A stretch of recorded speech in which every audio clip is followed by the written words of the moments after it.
And so for the past 6+ years, right, through thick and thin, through highs and lows, I have been partnered with machinima.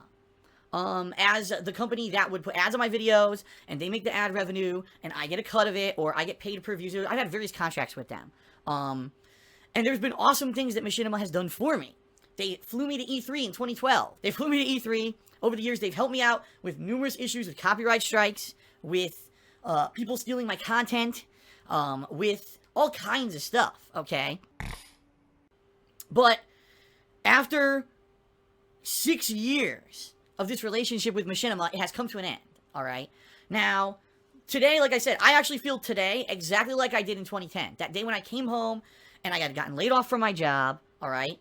Not to say that the parting with machinima was because necessarily they cut me. It's not the truth. The truth is that it was pretty much a mutual agreement. Between the two of us, a lingering kind of a feeling that's been going on for a long time, okay? Basically, let me put it this way. I cannot fully disclose all the things behind the scenes, okay? I can't. And I also fully cannot disclose, specific details about what's going on. Alright, I can't tell you the full story. I can eventually. So eventually, I will tell you the full story of what happened in this particular situation with machinima. Alright, I will eventually. But I can't do that today. Alright? Because of a reason, which I can tell you the reason. The way that it works, when you sever a contract with a partnership company, one of two things can happen. Alright? Either that company is a pain in the ass and will drag their feet and won't release your channels or whatever from the agreement, which has happened with a lot of partnership companies. I've heard a lot of horror stories out there about people who've partnered their YouTube channels with the company and they didn't like the company or the company didn't like them. You know, either way, it goes both ways. But the company basically was kind of dragging their feet and would not sever that partnership agreement, which was a nightmare for the content creator, because then you can't go to a new company, you can't seek out a new deal or whatever, you know what I mean? And you're kind of stuck in limbo. And you don't know, gee, now this company doesn't even like me. Are they going to pay me or whatever, right? So here's the deal. Here's the truth of the matter. I can't tell you the specifics, but here's what I can tell you. Basically, my contracts with machinima are over. All right, now I have all 3 channels on YouTube partnered with machinima. DsPgaming, which is my main bread and butter. It's where I put all the raw gameplay every single day. That's the big money maker for me. The King of Hate Vlogs, which has always been my ongoing vlogging channel, but has never been any kind of a significant income source. That channel, at most, makes a couple $100s a month, okay? And KO Gaming, you know, the new channel, it's only been there for a year. I'm doing edited content on it, and it's had highs and lows. Sometimes it's profitable, sometimes it's not. It all depends. All 3 of those channels have been partnered with machinima, all right? Well, those partnerships are ending. Now, the way it works is there's a contractual agreement between myself and machinima where they can't just end it and I can't just end it. Literally, we can't just say it ends right now. The contractual agreement states that there's a time period that my channels stay partnered, okay? And so those time periods have to expire. And once those time periods expire, what'll happen is the partnership status or the managed partnership status will be removed from my channels. And basically, I'm a free agent again. Which means there's nothing wrong with my channels. It's not like, you know, nothing bad against the copyright strikes, nothing like that at all. But what happens is advertisements obviously are gone, and then it's up to me to make a decision, all right, what I want to do with my channels. Do I want to, number one, just go completely freelance, meaning I don't want to partner with anyone. I just want to be myself. And what I would have to do is apply for the YouTube AdSense program on my channels, try to get advertisements approved for the channels independently, all right, so without any partnership. There's a loud noise outside. So I could be a free agent, meaning I totally decide to try to do this on my own. Alright? I don't partner with anyone, and I basically try to just put ads on my videos for myself. Okay? And that is incredibly risky. Alright? For a big YouTuber, if I were making millions of views on every video that I put out, it would be a lot less risky. And the reason why it's risky is a couple reasons. Number one, because of YouTube's Content ID match system. If you're not aware, YouTube has a system in place where when you upload a video, it auto-searches certain videos for music, visual content, etc. Things that basically are copyright flagged in their system. And if you have anything in there, if you have a song playing in the background of a game you're playing that happens to be copywritten, and the company who produces the song or distributes the song has a deal with machinima to basically not have that music in anyone's videos, your video will get flagged, and therefore you'll have no advertisements on that video and make no money on it at all. That's number one. That's one of the biggest issues. Number two being Nintendo. Nintendo claims everything on YouTube. Everything on YouTube. If you're not in a managed partnership. Okay, a managed partnership means that your partnership company who you're partnered with is vouching for you and saying, yes, we believe that this person is making legal content, therefore you cannot claim them for whatever, all right? So therefore, if I were independent, I probably honestly would never be able to play a Nintendo game again, because anything I do with Nintendo would be flagged and, screwed. I would get no ad revenue on it whatsoever. This is a big issue with in particular, Angry Joe has stopped covering Nintendo altogether because he said that he wanted to be in this kind of open partnership, not a managed partnership with anyone, and he always had his Nintendo stuff flagged to the point where he said, I had enough, and he stopped. He just stopped putting out Nintendo content. And that would have to basically be kind of a choice that I would have to make it. I mean, if that is the case, if I go independent, that's what I would have to do, alright? Number 3, the other big thing is issues with copyright and things with my channel and anything like that. Right now, when I was partnered with Machinima, I would go to them for those issues. And in fact, this past week, I was working with them on this issue where ad revenue was way down on DSP Gaming, and there didn't seem to be any logical explanation as to why, and YouTube wasn't giving any answers as to why. And this is one of the reasons why this split with Machinima happened, alright? But again, I can't fully disclose the whole situation until, basically, these contracts that I have with Machinima expire, which I will explain a little bit coming up, the time periods and everything like that, okay?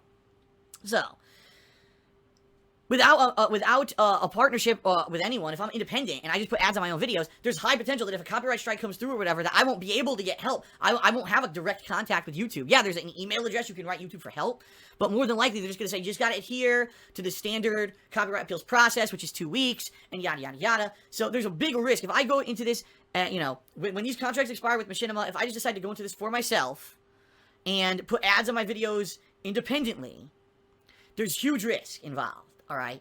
So, obviously, what I'm going to want to do, or at least what I'm seeking to do, would be to get partnered with another company, all right? Now, getting partnered with another company. First of all, I have a channel. DSP Gaming is huge. It still brings in, compared to most other YouTube channels, way more views than you give me an idea. I think it still brings in 1 to 2 million views a month, all right? Is that insanely huge? Absolutely not. But compared to the average, person who uses YouTube, it's huge, all right? And the fact that it's got a following of tens of thousands of people, and yeah, they don't all actively watch every video, but it's got reach, and, it makes revenue. It does. It makes money. So, yeah, DSP Gaming could be partnered with another company, alright? But no matter what, I can tell you this, no matter what happens, alright? No matter what happens, I'm gonna make less money, again. And I know, this is horrible, because already, I'm in a situation here, where last year, for some reason, YouTube changed something, and my views dipped out of nowhere, okay? And ad revenue was already down, and we don't know why. And I was working on trying to get an answer on that when all this happened behind the scenes with Machinima. And now that my contract with Machinima is expiring, okay, no matter who I go to, no one's going to give me as lucrative of terms that I had with Machinima. That's the bottom line. The reason, I'll be honest here, there's been a lot of ups and downs with Machinima over the years. There's a lot of times when I've been unhappy with them, okay? And I don't necessarily talk about it publicly, because the bottom line is they're my bread and butter. They're the ones paying me, right? So even though there's some things I wasn't happy about, I just didn't necessarily come over here and vent in a video about it or whatever. But there have been many times during my tenure with 6+ years with Machinima that there's been reasons why I wanted to leave them. In fact, I almost left them twice. I was in talks with other companies twice to leave them because of stuff that was going on behind the scenes. And every single time, the main reason I stayed with Machinima is because of the money. They always offered me the most lucrative deal. They always said, listen, you've been with us for a while. Here's the contract we're going to give you. Here's what we're going to give you, all right? And so it always convinced me to stay. And, in a lot of ways, I think that was the right thing to do. I could have jumped ship a long time ago. And let's be honest here. Let's be really honest here, okay? Machinima, does anyone talk about them anymore? You know what I mean? A lot of people contact me and say, Phil, why are you still partnered with Machinima? Why, Machinima, they were big in, from 2000 to, 2013. And then they fell off the map. There was a lot of controversy. Remember, there's a lot of things that happened with Machinima over the years. They did, sponsorship deals that weren't disclosed properly and all that, which I was never involved in. And again, that was one of the major reasons I stayed with Machinima. They were paying me the most, and I wasn't involved in any of the controversy. I didn't have issues with them. They didn't have issues with me. I wasn't ever in a sponsorship opportunity that went sour or anything like that. None of that. So there was no reason for me to want to quit Machinima. But let's face it, it's 2017. Does anyone talk about Machinima anymore? No. And you say, you look at partnership companies and you hear about all the other big guys. Who are the big guys out there now for gaming? You hear about Full Screen, you hear about Curse, Maker Studios, although I've heard that Maker Studios is falling apart and they're going to lay a bunch of people off. Holy shit, that's terrible. But you hear about these big companies. But what's the other one? There's Broadband TV, there's, there's one other big one too. There's one other really big one. Oh, I can't remember off the top of my head. Those are the ones everyone talks about now. Those are the ones that the majority of people on YouTube who are doing videos, they're who you partner with, right? Machinima really doesn't honestly have much relevance anymore. And the bottom line is Machinima as a company has had an identity crisis. They don't know what they want to be. Are they a YouTube partnership company? Are they a media company that produces videos for the internet? Are they a sponsorship company? You know, they have all these things going on, but it seems like they're so diversified, right? They don't have a focus on anything. So it would be hard for you to even say this is what they are. You can't. What are they? I don't know. What is Machinima? I have no idea. Because they're so everywhere and not focused on anything. What do they say? Jack of all trades, master of none? That's kind of what they are. And that's sad because at one point they were huge on YouTube. And it was like synonymous with being successful on YouTube or whatever. I was incredibly lucky back in 2011 to be partnered with them. And now it's just kind of like, who, you know, it doesn't mean anything to still be partnered with them. A lot of people have had issues with them over the years. I'm one of the few that didn't. So, you know, just being honest here. So, if I don't go independent, and I choose to get partnered with a new partnership company, I'm going to be making less money because no one's going to give me the lucrative terms that YouTube was giving me. The good news is that the terms that Machinima gave me weren't great anymore.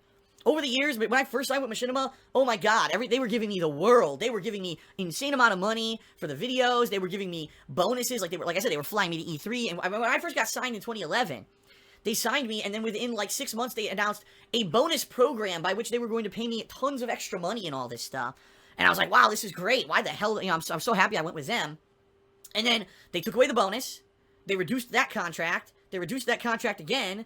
Then eventually they got me out of that contract, and they put me into a contract very similar to what everyone else has right now on YouTube, which is basically ad-based, which everyone knows. Everyone has contracts based on ads, okay? And so that's been in effect for about a year now with them, and that's very finicky, up and down, depending on how ad revenue is month to month and stuff like that.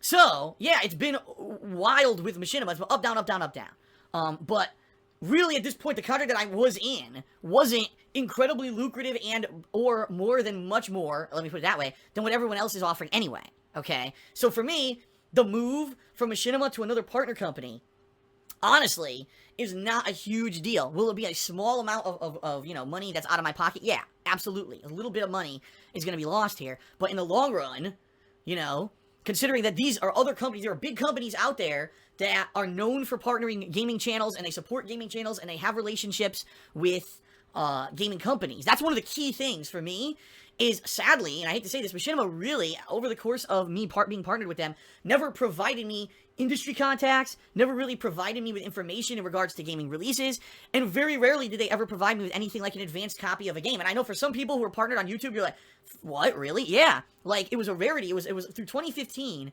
Machinima actually gave me a bunch of like, copies of games for free to play. And that was it. That was the only year. I've been partnered with them since 2011, and I only ever got any games or anything. I remember I got the advanced copy of Fallout 4. I only got all of that for a very short period of time, and then it went away again. You know?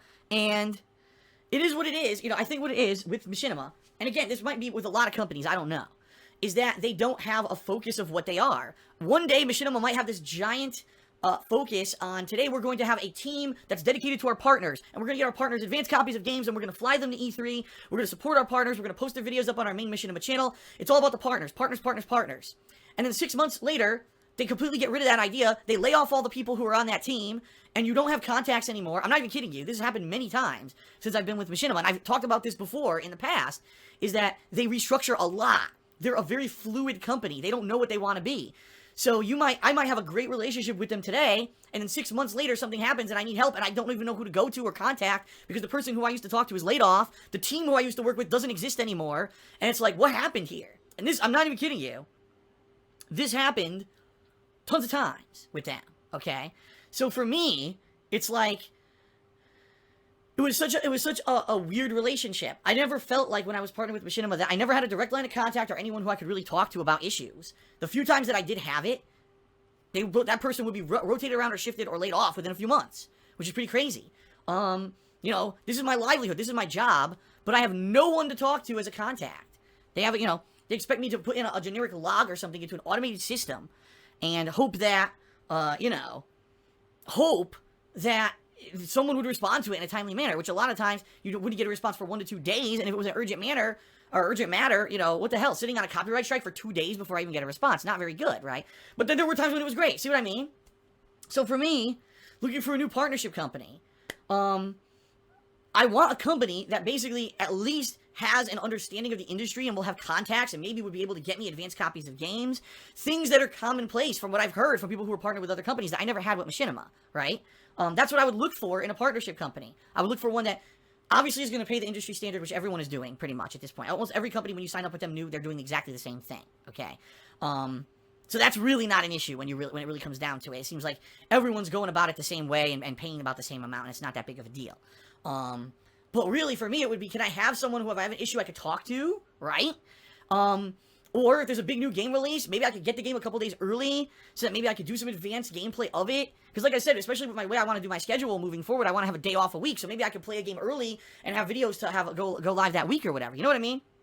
These are all things that are factors and things that have been going through my head, all right? But primarily for me, the reason why I think I need to be partnered again on YouTube, once these contracts with Machinima expire, is because of the protection from Content ID. What I'm really terrified from, quite honestly here, is that my contract's going to expire with Machinima, and if I don't immediately have another partnership contract to go right in, slip right into a new one, right, that within 2 weeks, all of my 40+ thousand videos on DSP Gaming are going to get Content ID, Content ID, Content ID, Content ID. And the reason that I know that this is a huge concern and an issue is because in late 2013, a lot of people might not know this, in late 2013, YouTube made a change. They made it so that everyone is affected by Content ID who isn't in a managed partnership, all right? And what happened was, literally overnight, I'm not kidding you, probably about thousands of my videos got flagged for Content ID. And it took a long time for me to go through those videos and try to remove the issues and all of that. If I remember in particular, there were Grand Theft Auto playthroughs, Saints Row playthroughs, anything that had copywritten music got flagged, and I lost all the money on those videos, okay? And I know it's going to happen. I know it would happen again. If I'm not partnered with a company coming up when these contracts expire, I'm really terrified that even though I've got over 40,000 videos on DSP Gaming and over 50,000 videos on the internet, any money-making potential for those videos could overnight be removed, all right? So I'm thinking it through logically. I think I have to re-partner my channels with a new partnership company, okay? But there's a problem. And there's two problems, actually. Really, there's two problems here. And this is really what's keeping me up at night. All right, this is why I couldn't sleep last night, right? All right, honestly, this is the real talk of why I couldn't fucking sleep last night. Sorry. Number one, the first thing that's kind of bothering me is knowing what's going on right now with YouTube and my ad revenue already being down and everything. Even if I get repartnered, okay, with a new company right away, and it's not a big deal, and I jump right into another one, what's to stop this from continuing? Like, my ad revenue was already down for February. Now, Machinima suggested a fix. They said upload shorter videos. Upload 10-minute videos instead of the 20 to 30-minute videos you're uploading. And I did that for a day. Yesterday, I did that. All the gameplay I put out yesterday was roughly around 10-minute long videos. I don't know if that's an effective fix. I don't know if that's even a Band-Aid. I don't know if that's going to affect anything. I don't know if it's a temporary thing where my ad revenue went down for whatever. Okay, I don't know. So I could be partnered with a new company, but then all of a sudden I'm still making like next to no money. All right, and I don't know what's going to happen with that. That's number one. Number two, and this is a big one, and this is real talk here, everyone. As you know, I'm sure you know, because you may be one of them or you're a fan of mine and you're aware of them, there is a negative element that follows me around the internet. And it's for various reasons. Some of them just cannot let go of mistakes that I made in the past. They look at things that I've done in the past that were bad, which, you know, a lot of the things I openly admit, I've done really bad things in the past that were just fuck-ups, right? As I said last week, there is no handbook for success for internet fame or YouTube or whatever. When I got into it, I knew nothing about it. It was completely by chance. I certainly hadn't ever planned on doing YouTube as a job. And over the years, I made a lot of mistakes. You know, openly I admit that. I know I screwed up a lot. I said stupid stuff, insulted certain people over the years. And it sucks because what happens is you get people who get hyper-focused on the negativity. They don't see all the positive. They don't look at the 50,000 videos I put out and the fact that it's, you know, all the raw gameplay and playthroughs and the, you know, hundreds of thousands of people who watched my stuff and laughed and had fun with it. Instead, they gotta focus just on the negative, right? And make it out that to be that I'm a horrible person. So let's face it, you know, me trying to get partnered with another company, I don't think it's gonna be easy. I don't think that it's going to be an easy thing at all. I think that what's gonna happen is, you know, I apply for a partnership, and they look at the channel and they say, okay, the channel brings in millions of views and all of that, and then they're going to search and they're going to see that there's all these people who constantly say negative shit about me. And they're going to say, well, you know, this is now an executive decision. Do we take the not necessarily the chance, because the bottom line is all it amounts to is trolling when you really think about it. All it amounts to is fucking stupid trolling.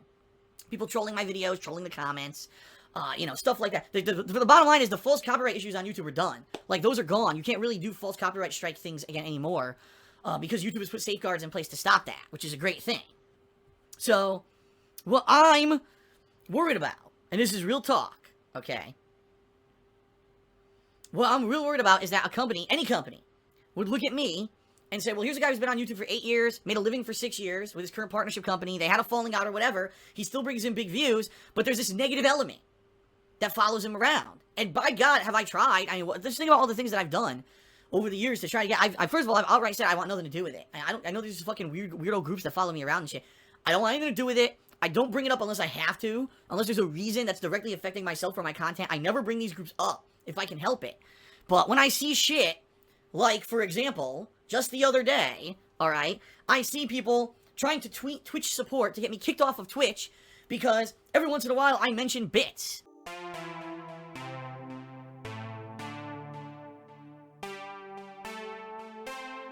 Okay. Oh my god.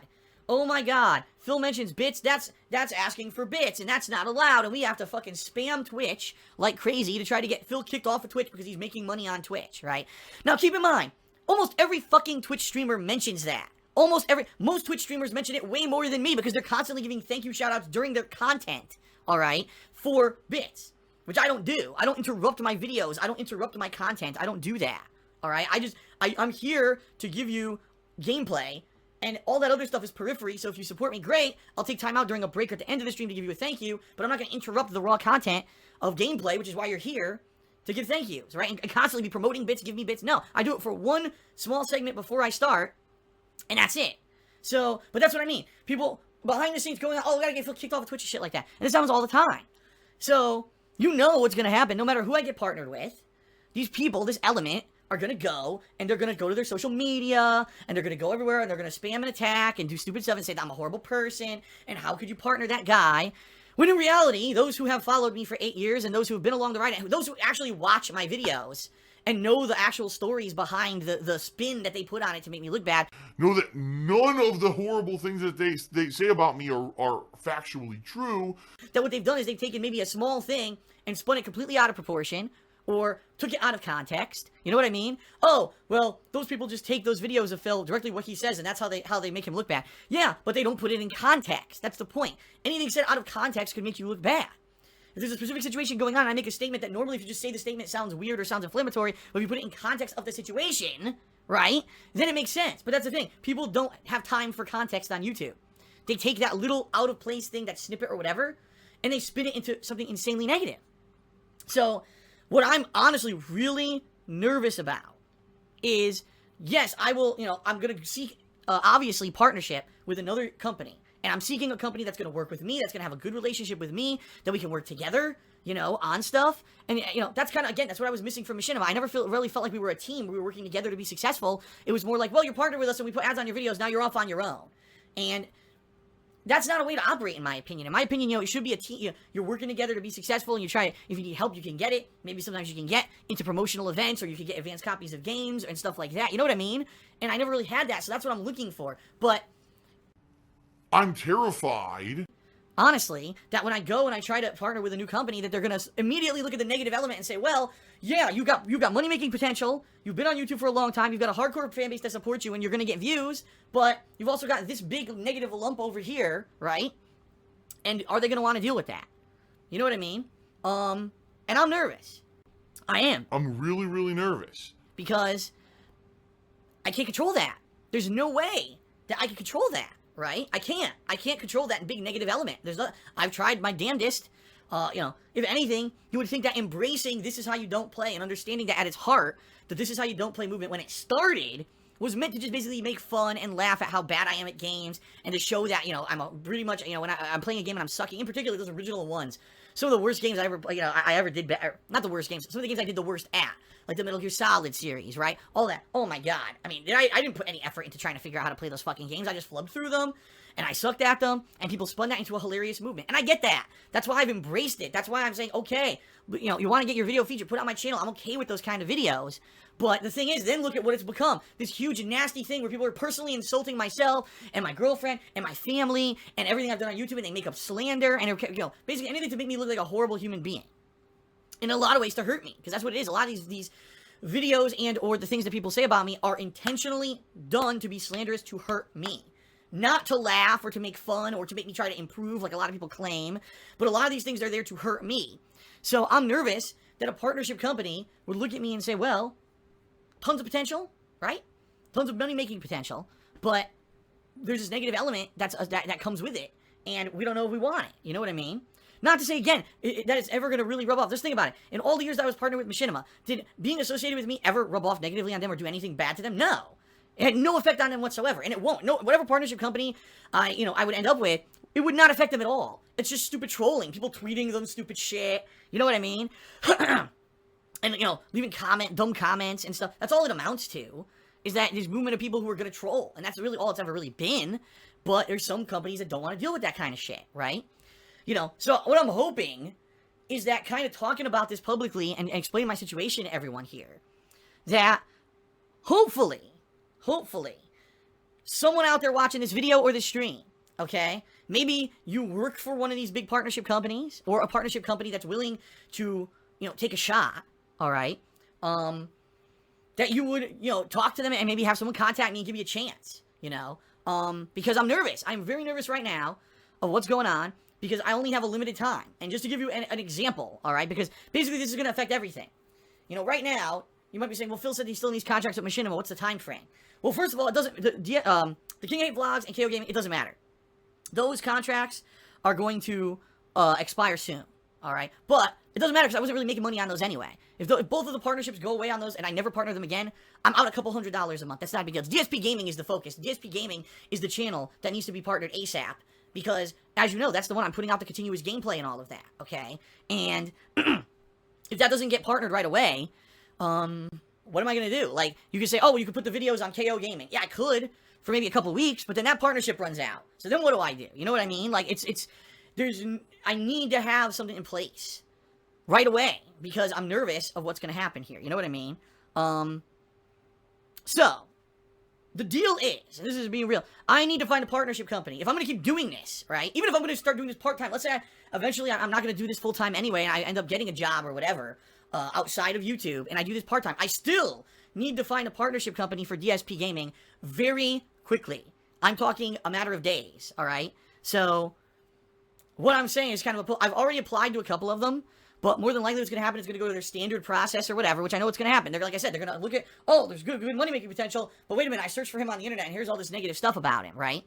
So, I don't know if that's going to work. What I really need, sadly, I need, hopefully, someone who's watching this to look and say, damn, Phil's got an 8-year legacy, he's got a channel that makes money, and, we're going to take him under our wing as a partnership, and understand that situation. Again, it has to be in context. If you look at everything out of context, it looks horrible. If you look at everything in context, it looks good. But you have to have that context. That's what I'm nervous about, is these companies aren't going to look in context. They're just going to plain vanilla do a search on YouTube and say, well, people say this guy sucks, and I'm not going to get partnered with another company. That's really my concern. Now, let's talk outside of this realm of partnering on YouTube and all of that. Because for years, people have said, Phil, why don't you get a part-time job off of YouTube? Why don't you have another job like you used to have, an office job? And then go ahead and do YouTube as a part-time thing. I could do that. The problem is, again, there'd probably be a significant dip in income. But, I am currently in a lot of things going on where I'm trying to get rid of my condo in Connecticut, and that would be a significant amount of money that I'm not bleeding every month to something that I get nothing out of. Pretty soon, I'm getting rid of my car, which is too expensive, and I'm going to get probably a cheap, car. So that is going to be a significant drop. So maybe I can make it work, but the problem is, where would I go to get a job, let's say off of YouTube, if I were to go out to the in real life and apply for jobs? Well, first of all, I used to do customer support for one company, but I haven't done that for how many years, right? Same thing with continuous improvement, which I actually had a certification. I had a Achieving Competitive Excellence certification for continuous improvement, by which I could take companies and process map out their processes to find bottlenecks and stuff in the process to let them know this is where you need to improve and do stuff like that. I could do all that. I can still do that. I still do that today. I can do it easily with a process, anything, right? But again, haven't done it for some 6 years. So you're talking in a very competitive market, by the way, because this area that I live, the Seattle area, yeah, there's a lot of jobs, but there's also a lot of competition, a lot of young people out here. And I've already kind of looked into it. There's a couple sectors where I could probably go into, okay? But they're highly competitive. And at this point, it's going to be very, very difficult for someone to hire me over maybe someone else who's been in that field right away. You know what I mean? Someone who hasn't, he's done YouTube for 6 years as a job and hasn't done anything in this field for an elongated period of time. I don't know if anyone's going to give me a shot, you know? So that's what I'm nervous. Like, when I was 6 years ago, when I got laid off from my job, there were no jobs in Connecticut in that sector, okay? But at least if I were to apply for a different kind of job that were completely different, starting from the bottom, as they say, at least a potential employer could say, well, here's someone who's had consistent employment experience since, forever. Now, sadly, what you have this 6-year gap. This 6-year freaking gap where you're going to say, well, he did his own thing for 6 years, but he's not in practice anymore. Basically, I'd have to learn from the beginning. So that's what I mean. Like, I don't know what would happen. In addition, and this is being real, it wouldn't work because right now, Leanna has a part-time job, and she constantly is using the car to go back and forth to this job. She works a good 5 days a week, okay? How are we going to make that work? How am I going to have hours that are around hers or hers around mine? It won't work. Our jobs aren't going to give us special schedules, and I'm sorry, I can't afford 2 cars. It's just simple. I can't. She can't afford a car on her salary or her pay from the job that she makes, and I can't afford 2 cars on what I'm making. So even that, you say, public transportation doesn't work. We actually tried that. We actually tried the public transportation out here for a while when we first moved out here, before Leanna could actually drive. And it's terrible. The buses are very inconsistent. Some days they don't show up. They break down all the time. It was crazy. A couple years ago, she was actually, going to driving school to learn how to drive a car. And half the time when she was supposed to take the bus to get there, the bus would be late or break down. And it's like, what? Yeah, and it's true. So how are we going to have a job where half the time I'm going to be late to the job or not be there because the buses don't work? You know what I mean? It's terrible. And it's the thing, everything you need, it's every solution that I look to, or everything that I look to as, here's what I could do, or here's what I could do to fix the situation, there's a messed up thing that screws it up, that throws a monkey wrench into it, okay? So that being said, I don't know, man. I don't know. I don't know what I'm going to do. It's not that I'm against looking outside of YouTube for job opportunities. But right now, it's not even viable. Like, I couldn't even get to and from the job on a daily basis because of everything. And, I don't know what to do at this point, being that I'm within a matter of days here, DSP Gaming will not be partnered at all anymore. There'll be no ads on any of the videos. And if I can't get DSP Gaming under a new partnership contract within a matter of days, I will not have any, well, let me rephrase that, because this is the good news. I will have income. The problem is the income will be way lower than what I need to pay my bills and keep afloat. I will still have Twitch, right? I'll still have subs on Twitch. I'll still have people cheering for me on Twitch, which is awesome. And I do want to say thank you to those who come to my streams every day, who watch this. I mean, look, right now I've got a ridiculous amount of people watching the stream for all the wrong and right reasons. Let's be honest here. There's people who are concerned, and there's people who are just laughing, which is, whatever. It is what it is. That's the world. That's life, right? When you make your life public, you're going to have people who support you. You're going to have people who don't want you to succeed. So you get that. I knew fully when I made the stream today this was going to happen. But I want to say thank you to those who come to my streams every day on Twitch, who cheer, who sub. You guys have given me, I'm not even kidding you, you don't even know, a significant new revenue source. Where right now, if everything goes south on YouTube, at least I know I can get some revenue from Twitch, okay? And I'm going to talk in a moment, because I'm now going to explore the third option, which is, what if I don't focus on YouTube and I focus on Twitch? So I'll get to that in a moment, because I think people want to hear about that. What if Phil just became a full-time streamer? Some people said I should just quit YouTube and become a full-time streamer, okay? Going to talk about that in a moment. And in my mind, streaming on Twitch was bad. And, people told me for 2 years after I quit Twitch, to come back, that it had changed, that it was better, that there were other things that you could do, and it was a better environment, and there were new ways that would make sense to go back to Twitch, and I wouldn't listen, because I was a fucking, just really, really, just an asshole about it. I admit that. I was an asshole about it. I didn't want to hear it. Even though everyone was saying Twitch was great, I didn't want to hear it. I was in my own little fucking bubble, streaming on YouTube, and even though I wasn't making any money doing it, and less people were attending the streams on YouTube daily, I didn't want to hear it, because I was a stubborn idiot. I'm like that. I don't know. when you have success, you think that you're doing it right? And then sometimes when the success wanes, you don't want to change the way you do it, and that's a big problem with me. I publicly admit that, okay? But coming back to Twitch was a great fucking idea. It gave me a new revenue stream. I'm making money doing it. I'm having fun doing it. People like it. So I'm going to talk in a moment about doing Twitch full-time. We'll explore that in a moment, okay? And of course, I have to say thank you for Patreon. Oh my god, ladies and gentlemen, Patreon is the reason I'm still here. If I didn't have Patreon, I wouldn't be here. I've said this a million times before, I'll say it again. So I have to say thank you so much to those of you who support me on Patreon. Seriously, like, you have no idea how much that helps, and the fact that I'm still here. 2 years ago, I would have just moved to Washington, and within a year, I would have had to quit YouTube if I didn't have it.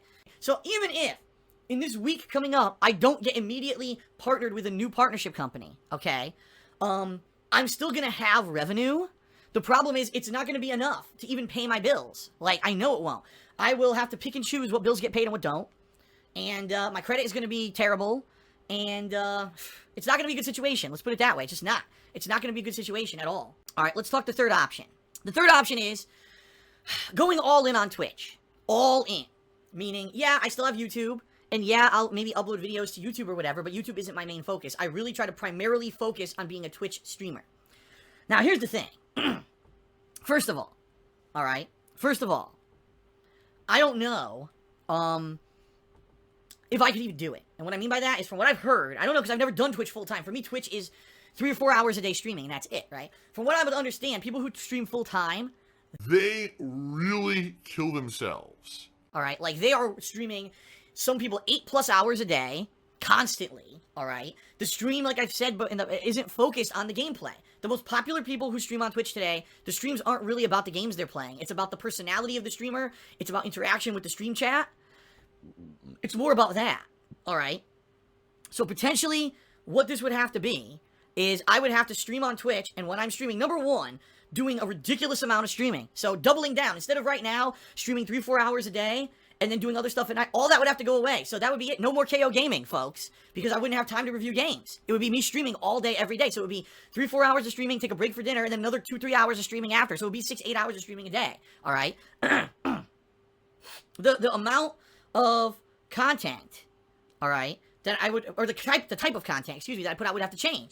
Right now, when I play a game, I'm focused on the game. I'm picking this up and I'm playing the game and I'm doing commentary on the game, and I'm not really looking at stream chat, although I do. Every once in a while, I look at the stream chat, and I'm like, okay, here's what's going on, or every once in a while, I'll react to something that someone says in the stream chat, right? But primarily what I like to do, 2 things. Number one, by having a stream going and a stream chat open, I can tell that the stream is obviously working properly, because a lot of times things will go wrong. Audio goes out.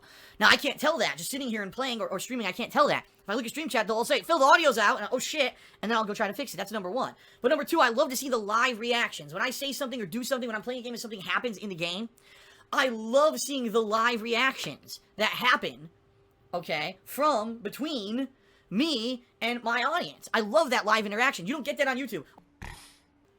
But I have to change my content because, yeah, basically what people are saying is if you're going to be a full-time streamer on Twitch, you cannot just do the gameplay like I do it. The stream has to be about the viewers. So, yes, I'd be playing the game, alright? I'd be playing the game, but at the same time that I'm playing the game, I would have to constantly be interacting with the stream chat, looking over here and be saying, oh, so-and-so said this, oh, answering questions, having running commentary when someone reacts to something going on in the stream chat, alright? I'd have to basically go back and forth and say that, sadly, this is this or this is, and then, the game's gonna take a back seat. The game would take a back seat, which is what most of these popular streamers on Twitch do. Whenever someone gives a shout-out, whenever someone gives a bits, alright, whenever someone subs, I'm gonna have to find a way to have an integration where there's a pop-up that says thank you to so-and-so for cheering, thank you for subbing, or I'm gonna have to stop and do it myself, right? And turn and say, gee, thanks for, thank you for the shout-out or the stream. By the way, everyone is trolling me right now. Literally, everyone is trolling me right now in the stream chat saying there's no audio, and I know there is because a few people said, no, they're trolling, there's audio. But, yeah, that's what I mean. Like, what I do would have to change completely. And I don't know how that would be accepted. I've done this for 8 years in a certain way, alright? And that's going to be huge for me to have to completely change the way that I'm putting out content.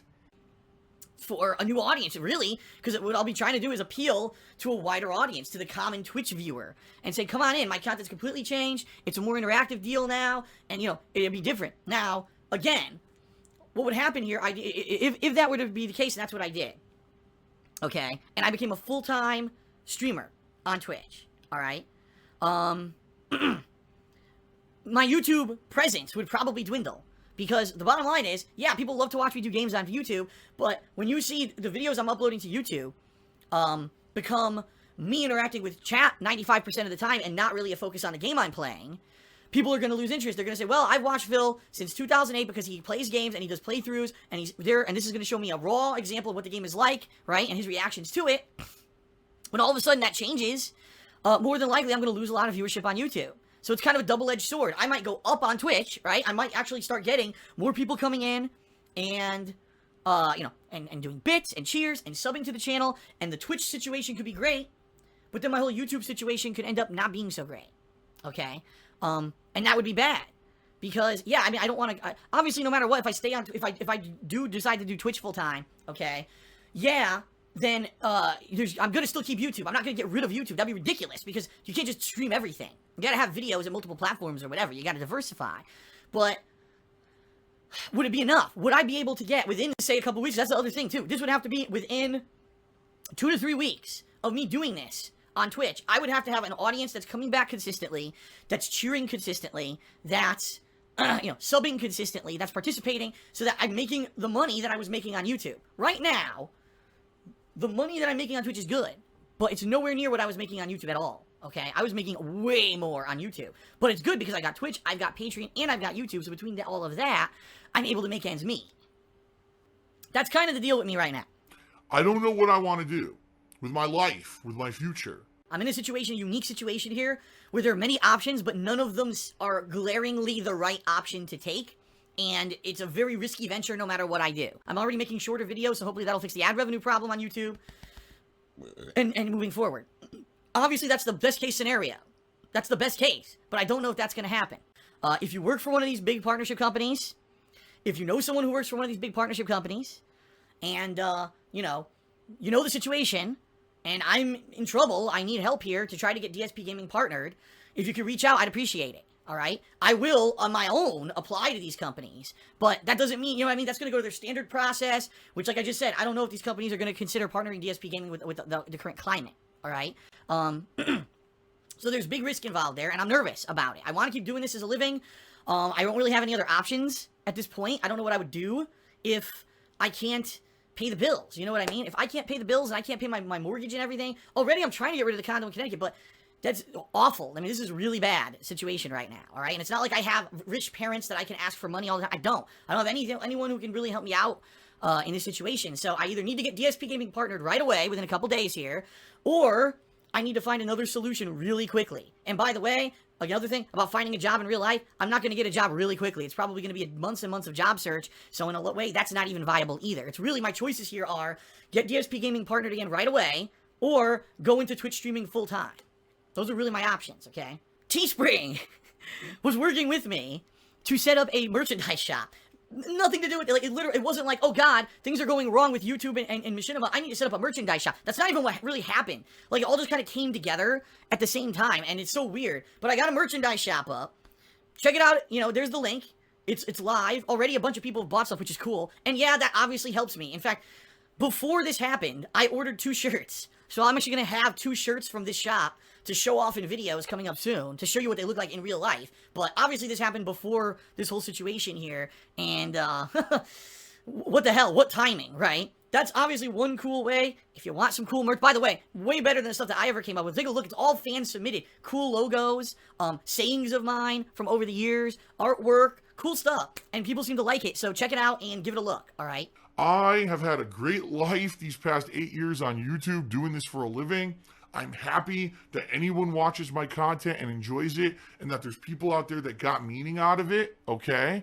I'm one of the luckiest people. It sucks that I'm having a tough time right now. So a lot of people are saying, possibly get a part-time job, alright? Okay, I get that. I totally get that. But my problem here, alright, is the only jobs in this, where I live, in this little, like close area, so public transportation or walking, sadly, are like fast food / retail. It's nothing significant where, like, I go to an office job and make, you know, a salary or anything like that. And the transportation is going to be the issue. Because if I'm not doing YouTube full-time or streaming full-time or whatever, then that's going to be a big dip in revenue there, right? Hopefully the part-time job would make up for it, but I can't afford 2 cars. And right now, Leanna, her job, she has to drive. There's no way that she would be able to always take the bus to get to her job. It's not possible. She has to drive. So it would be a situation where the transportation just isn't possible. So it would have to be a shitty... I say shitty, and I don't mean that. I can take that back. Now I feel bad, because those jobs aren't shitty by any means. Those are necessary jobs. You know, fast food, service industry, retail jobs, they're definitely necessary jobs. I didn't mean to say that. I take that back immediately. I feel bad that I said that. They're not shitty jobs. What I mean is, they're jobs that aren't going to be salaried, substantial jobs, that it's going to be some kind of a consistent thing where I'm going to even be guaranteed that if I get one of those jobs that I could get to quickly, that I could pay my bills, and that all this would still work. You know what I mean? So that's what I mean. Like, I am not against doing something like that. I'm not. I don't want to do it. I love operating my own business, and I love doing this, and I wish I could do this, you know, long term. But I don't know. Like, it's easy to say go get a job, but sadly the reality of the fact is that it's not that easy. The only jobs that are here that are close by that are going to take me, like something like that, are jobs that aren't going to pay me enough to pay my bills. An office job, number 1, super competitive. Number 2, I'm out of that for 6 years. And number 3, the first thing they're going to do, of course, is go on YouTube and do a freaking online background check and see all this nasty shit about me. So, I don't know. If someone could get a viable suggestion, like I actually saw someone, this is earlier when I was talking, someone said telecommunications.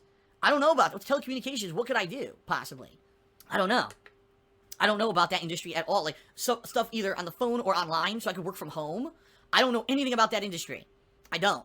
So that would have to be something where if someone knows something about it or can send me information about it, maybe you're in it and you have an idea of what would be a good suggestion. I'm all ears right now trying to figure this out. Okay. All right, well, let's see what people are saying now. Be an Uber driver. Don't you need a car?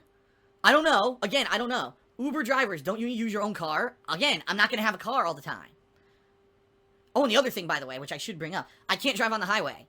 I still don't, because of my back, and even though my back is good, meaning it doesn't have a lot of issues with pain or whatever, I do every once in a while still get extreme tenseness. Every once in a while I get muscle spasms. I get some issues with my back injury. So I have not driven on the highway. I'm not even kidding you. I haven't driven on the highway since about 2009. And I wouldn't. I don't want to, because that's a risk. That's a danger. That's actually a physical risk. If, God forbid, oh my God, I tweak my back when I'm driving, and now my disc is killing me, I could drive off the highway and kill myself or someone. So that's why I don't. I just do local driving, and that's it. So, I don't even know if you'd be able to do that. But don't Uber drivers, I don't know this, don't Uber drivers use their own car? If that's the case, again, it's the same issue. Alright, I'm looking again to see if anyone... Someone said donate a testicle for $35,000. Sounds great. Does that even exist? I don't... Excuse me. The problem, the real challenge, if I were to do full-time Twitch streaming, would be, number 1, changing my schedule to be streaming all day long. Constantly talking. So, giving up, I'm serious. Like, KO Gaming, I wouldn't have time for it. KO Gaming would have to close. And, you know, it would be me basically, you know, doing a 4+ hour stream early in the day, and then coming back later on night doing another 2 to 3 hour stream. But that would be challenge number 1, is changing my schedule completely. And number 2 would be, can I make enough money doing that? You know what I mean? Could I actually do, I don't know. How much do people make on Twitch? I don't know. I honestly don't know the answer to that. How much do people realistically make, these full-time Twitch streamers? Would it be enough to make up for my income from YouTube that I could pay my bills? Because, yeah, that's great. It's easy to say, oh, that'll work. And even if this month, even though let's say this month went well, okay, and everyone came out to my streams and were watching me do it, and then I end up making half as much and I can't pay my bills, it all falls apart. That's the big risk I'm taking there. It's a huge risk. Move to another country where the cost of living is super cheap. Problem with that, and you might not know this, you can't do that. Because guess what, ladies and gentlemen? Ladies and gentlemen, America, the United States of America, is one of the few, if not the only, I don't know if it's the only, but it's one of the few countries in the world where we will just accept anyone. Okay, on any premise, tourism, just visiting, temporary work visa, and we let everyone in, and they come in, and we never really follow up. We never find out if those people ever leave. We're the only country that does that. It was funny because, you know, when Trump was elected, the president, everyone joked about moving to Canada, and then people actually did research about going to Canada. Guess what? In order to move to Canada and actually live there without getting deported, you have to have, for example, like years of showing that you have a dedicated job or you know, hard earnings, that you can pay the taxes there. You have to show that you have some kind of a foothold there, like you have family there, or you already have an established employer there that says they're going to give you a salaried job and stuff like that. I couldn't just go to Canada right now and say I want to move there. They would say no. They would literally say no. They would say, you have YouTube that's not consistent. In any day, you could just stop making any money and you can't pay the taxes here and you wouldn't be a productive citizen, and they would reject me. They would literally reject me as being a citizen of Canada because of that. And that's funny. A lot of countries are like that. A lot of countries are like that. They do not just let anyone in, and when they get you in, when you're in, they kick your ass out. So that's funny. Cost of living, go somewhere where it's really low. Yeah, I know, but it's not going to work. I mean, that's not a realistic solution. Now, you could say, well, why doesn't Phil move to a state where the cost of living is much lower? I mean, fair enough. Yeah, there's some states in the United States where cost of living is really low. Those are also the states that aren't tech savvy. The internet sucks, right? So I couldn't even do this job because the internet would be so slow. I couldn't live stream and the videos wouldn't upload and all that. So that's out. A lot of people are having interesting ideas. They're saying if I did Twitch full time, what I could do is, instead of uploading all the footage to DSP Gaming like I do, I could set it up so that those Twitch streams are archived here on the Twitch channel automatically, and that maybe for like the first day or 2 days, it's subs only. So those videos can only be seen by people who are paid subs of mine right away, and then maybe later I could upload them to YouTube, or I could have them go live on Twitch as like a staggered thing. I get that, but again, at the same time, that would mean all of my YouTube ad revenue would go away overnight, because there's no videos there, no new videos, No, someone just made a good point. DX Freedom just made a good point. He says, if I do aim to do Twitch streaming full time and or increase Twitch streaming, that basically I'd have to do anything goes. That's what it would have to be. Anything goes. I wouldn't, I would basically, there'd be tons of trolls all the time. And I know that. I mean, there's tons of trolls here right now. I understand that. And I would basically have to let, if people troll, they troll, right? It would have to basically be whatever happens, happens. I can't be constantly moderating the chat. I can't be taking, oh, this guy said something insulting and lash out at the person or anything like that. It would have to be a much more open, easy environment when it comes to that. And I understand that. No, I get that, because then if people are going to be coming out for interactive streams and stuff like that, they want to feel like they could basically have freedom to do whatever they want, which, of course, is bullshit. No, they shouldn't be here to troll and insult and stuff, but you gotta kind of take it in stride with what's going on, So I do get that. Now, it's funny, because there's a point to make here. It's punished MC or whatever. He says, isn't it funny, because when you let everyone in, right, trolls or whatever, look how many, right now I have a ridiculous amount of stream viewers, That's true. I mean, that is very true. But what you also have to realize is how many of those stream viewers are actually going to help me. And what I mean by that is not through suggestions or obviously, but what I've noticed on Twitch is that there are some days when I have no viewership, but I still have a profitable day, because it's really about who subs and who cheers. That's really where the good stuff comes from on Twitch. It's not about how many people you have on stream. And, I've heard a ton of streamers say, oh, but it is really about views. It is all about views, because obviously the more people you have on stream, the higher potential that people are going to cheer or sub. I don't agree with that, because I'm kind of in a unique exception here, where I know right now, probably half the people watching this right now live on Twitch are here because they want to hear about me failing and all of that. They're never going to sub, and they're never going to cheer. They're just going to sit here and do nasty stuff. So, in that regard, it doesn't matter that I have this many people on stream. It's more about, can you get the productive members in, people who are liking what you're doing and want to see you succeed and are going to do the positive stuff. That would be the goal. How do I turn Twitch streaming into a way to focus on positivity and have people come in and have a good time so they'll organically want to sub and cheer? How do I make that part of the process? And so, okay, so Punish said, well, if you're going to ignore what more successful streamers say, then what's the point? But here's the difference. This is what I'm trying to make a point. And yeah, I know, I'm being stubborn. But from my perspective, it's different. Those streamers, they're getting thousands of people on their stream a day, right? That's true. But there aren't literally hundreds and hundreds of people there just to fucking sit there and be dicks. Like, I have that element, sadly. And there's no way I can get away from that element. I don't know if that will ever go away. I've tried everything. There's only so much you can do when there's people who want to be malicious and they want to make me their poster boy for the focus of their negativity. And those people, again, they're not going to cheer, they're not going to sub, or at least not consistently. So it's great that I have this many people, but if it doesn't translate into a profitable stream that I can pay my bills, it doesn't matter, But I agree, if I were to do increased streaming and or Twitch full time, I would have to have a more open atmosphere. I'd probably tell the mods just kind of lay off. The only thing they have to really moderate is if someone's really doing like racist stuff and stuff, stuff that really is just not allowed by Twitch. Then okay, but outside of that, pretty much anything goes. I agree. Some people are saying, even if it just on my Twitch streams, if I had that notification to pop-ups for bits or subs, that just immediately I would get more, because people want to get that. They want to get that instant gratification. They want to get their name in the video. They want to get that thank you. And, doing thank yous and breaks or at the end of the stream is good, but they want to get, they like that immediate gratification. If I give Phil bits right now, I will see my name on screen. I get that. I do. I told you, the reason I don't do that is because I know a YouTube viewership wouldn't put up with that. People who've been with me for years and years, who've watched my stuff on YouTube and want to watch playthroughs. They don't care about stream interaction because they can't be to the live streams. They're just on YouTube. They're not going to put up with that shit. You know what I mean? Like, they're just going to say, this is, stupid or whatever, and they're not going to watch the videos on YouTube. So I would have, even though Twitch may be going up, YouTube would go down, so I would need to make it equal. That's going to be tough. That's going to be a tough juggling job to do. I'm nervous. I know a lot of you are nervous too. Who've been with me for 8+ years, you want to see me keep doing this and succeed, and I don't know what's going to happen right now. Big area of uncertainty. I'm hoping we'll get a positive and definitive solution, and we can keep moving forward positively and keep doing this, because I love it. I wouldn't want to give this up for anything, but it may be at that point now. I don't know. All right? So thank you, everyone, for listening.